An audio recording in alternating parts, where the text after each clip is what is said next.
yalar na me ka gog nuerin kon la gog la kan right ka tuk to gol ka je video cha share ka ya gwas ma gore je gwano del wadde jangat adoban dien mora right ka jamo ka tung mu dien mi charling nuari ka jana be jola ne ka ronda dien gore je gwano tuk to ko kien di kwesh ka nas mi chi ko ngajira mo ka bi laro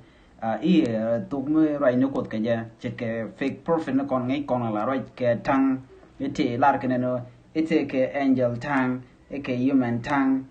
to gold you can like ga dwech pinya no ito je kan ite ken ga na ma chi chung video ran sha je gwecha gorje gwa ram mo da loja ko ngu kan la gong nueri roje ga to ka murle ke to jaba kwaje manana la de ke kwaje manana ko ene kwala goro no mite ram da loja mo lode ke reason adian muraje mo ko to da dian che roi ka to kan la tung nuer manana sha kula da ba man kan gwan điều je sha video mi sha je gwich cha je nyak ke cha je điều je sha je play ni wal ka gwas mi chun rik dan ko ne ko la nueri chi kon wan chi kon ga thi ka fi dwal ka dan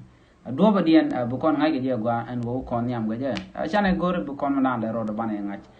gor je o mite karam mi shi gujen video mo dara nyot man na ro de please share the comment there so de je shunga je gwa no man la da lad no ne ka tung mo le ni en go go mo no nyok ba yene kon la fake profit ni tin gonte lo kusni tele ti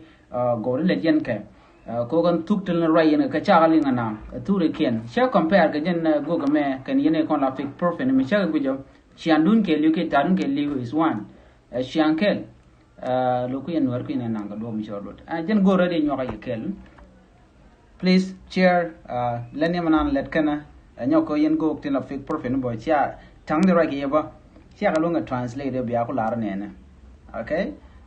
en go ga me chiro anyin ga tung mule cha ngai ne ko kene tung mule ne ka kwa yaman lo de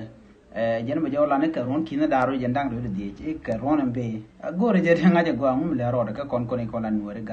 gari chiang ma I don't think chiang mong gwa okay ka kon e te go te ngai ngwan ba do ba kon kwa full ga do mi ro lu ge che chong